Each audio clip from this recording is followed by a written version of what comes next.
Un debate alturado con el doctor Humberto Abanto y Carlos Rivera de IDL sobre la Corte Interamericana y sobre la ley de amnistía para los militares y policías que combatieron al terrorismo. No es la primera vez que se discute una ley de amnistía en el Perú. Recordamos en junio del 95, Fujimori, frente a los eventos del descubrimiento judicial del Grupo Colina y el procesamiento de algunos miembros del Grupo Colina, el Congreso dictó una ley de amnistía, ¿no es cierto? Que tuvo un primer choque, enfrentamiento con el sistema de justicia y sale una segunda ley de amnistía obligando a la justicia a aplicar la primera. Pero el dato concreto en este tipo de normas, me parece que la Corte en la sentencia del caso Barrios Altos de marzo del 2001 es absolutamente categórica. Son leyes incompatibles con el Estado de Derecho, son leyes incompatibles con el orden jurídico internacional porque afectan de una manera sustancial los derechos de las víctimas y afectan de manera sustancial también el funcionamiento del sistema de justicia. Es una intromisión absolutamente indebida. Los sistemas democráticos deben permitir que los aparatos judiciales sean los que resuelven los temas controvertidos, como los sucesos del conflicto armado de los años 80 y 90. ¿no? Ahora, doctor, le voy a preguntar, ¿estamos ante una ley que busca impunidad o que busca justicia? Yo creo que hay que separar los artículos de lo que se ha aprobado.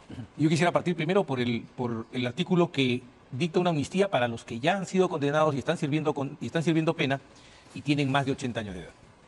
Voy a dar un ejemplo muy sencillo para que se entienda esto, porque a los firmes partidarios de que la gente muere en la cárcel, yo les voy a dar un ejemplo simple. La señora Flügner en Alemania fue capturada en el año 2023 con 99 años de edad. Fue juzgada porque participó en un campo de muerte, ayudó o por lo menos colaboró con la muerte de 13.505 personas. ¿Cuál creen que fue la pena que se le impuso? Acá cualquier juez le hubiera puesto 20 años, como ha pasado con Rivero Valdeavellano. 2 años de pena suspendida.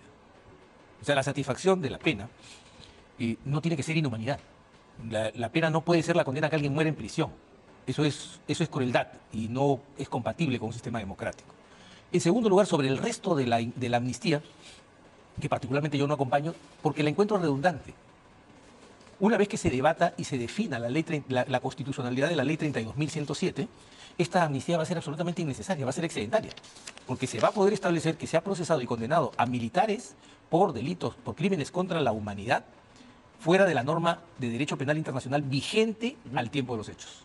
Y obviamente van a tener que ser absueltos y declararse la prescrita la acción penal, al margen de lo que diga la Corte Interamericana, que cuando hablamos de crímenes contra la humanidad no tiene ninguna competencia.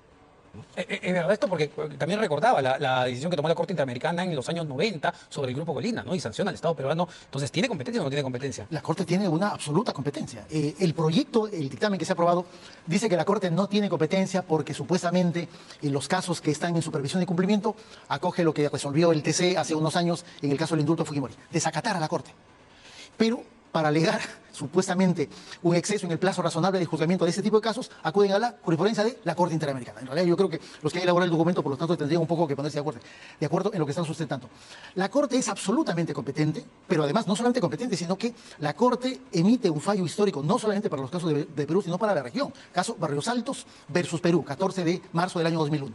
Y la Corte establece un marco jurisprudencial de derecho internacional y dice, las leyes de amnistía son incompatibles. Pero además la Corte avanza un paso adelante y dice, por lo tanto, esas normas no tienen ningún tipo de validez jurídica. La consecuencia de eso fue la anulación de esas leyes, ¿no es cierto?, la reactivación de procesos judiciales que habían sido cerrados como consecuencia de la ley de amnistía. Pero ojo, eso no solamente ocurre en Perú. Sobre la base de la sentencia de Barrios Altos se reabren casos en otros países, Argentina, Uruguay, por lo tanto, marca un precedente a nivel de carácter regional, ¿no? Ojo, entonces, a partir de eso también está el otro tema. ¿Qué pasa si se es competente y se vuelven a reabrir más bien estos casos? Sí, vamos por partes. La competencia de la Corte Interamericana es un tribunal internacional de derechos humanos, no es un tribunal penal. Por eso quiero que se quede claro mi argumento. La Corte Interamericana de Derechos Humanos es absolutamente incompetente para declarar la existencia de crímenes contra la humanidad. No tiene competencia para eso. Pero lo ha dicho. Eso es otra cosa, pero eso es papel mojado en tinta. Si yo doy un pronunciamiento fuera de mi competencia, lo que estoy haciendo es una declaración inválida. El punto es que Barrios Altos va sobre graves violaciones de derechos humanos, no sobre crímenes contra la humanidad. Aquí estamos hablando de crímenes contra la humanidad porque esa es la calificación que ha usado la justicia peruana para estos casos. Entonces, ¿por qué nos guiamos? Nos guiamos por el Estatuto de Nuremberg, el Estatuto que es lo vigente, y la convención que ojo, erróneamente el Tribunal Constitucional dijo que la reserva era inconstitucional. La reserva que Perú hizo es absolutamente idéntica a la declaración interpretativa que hizo México y a nadie, ningún miembro de la convención, Estado parte de la Convención sobre Imprescriptibilidad, ni su corte se ha atrevido a decir que es una norma que viola alguna norma. Yo coge porque no existe la retroactividad de la ley penal, ni siquiera en materia internacional.